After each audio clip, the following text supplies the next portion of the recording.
definitely need a lawyer to assist you in the defense of your case when you are charged with possession of marijuana, second degree, possession of drug paraphernalia, or any other drug offense that is pending in municipal court. Under Alabama law, the maximum amount that you can be fined in a municipal court on a Class A misdemeanor, such as unlawful possession of marijuana second, is $500. You can also be sentenced up to 6 months in jail.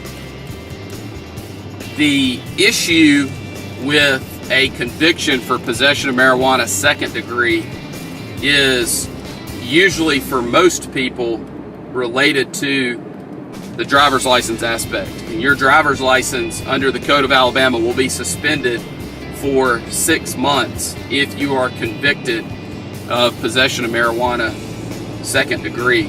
The collateral consequences of a conviction for possession of marijuana second degree in a municipal court, those are very severe as well.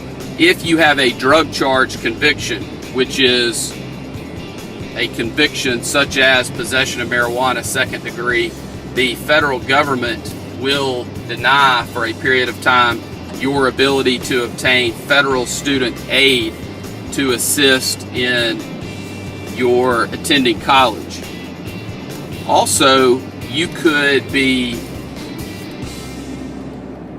passed over for promotions at your job if you have a conviction, or you could be denied employment or terminated with a conviction for possession of marijuana second degree.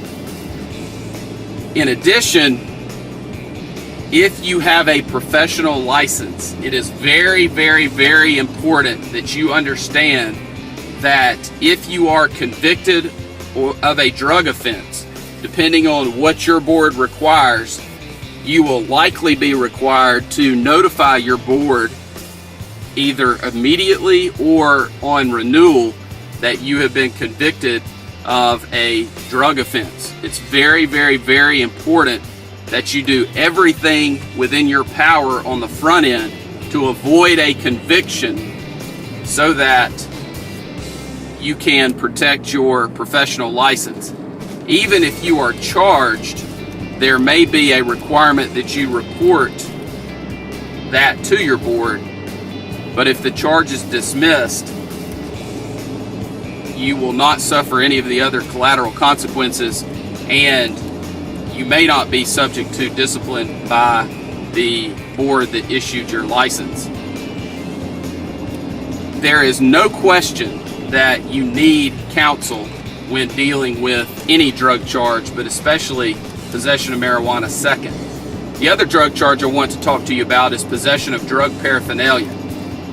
On any traffic stop or any encounter with the police, if they find something that could be construed to be used to make or cultivate or use any type of drug, they can charge you with possession of drug paraphernalia.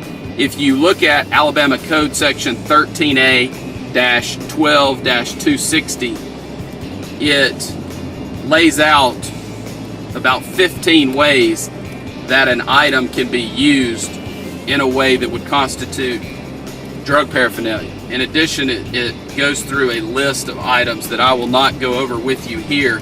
The bottom line is, if you are charged with possession of drug paraphernalia and you feel like you are wrongfully charged, or the item was in your possession not for use as drug paraphernalia, then it is something that we need to be aware of so that we can bring that up through the negotiation process in an effort to settle the case, or through the trial process.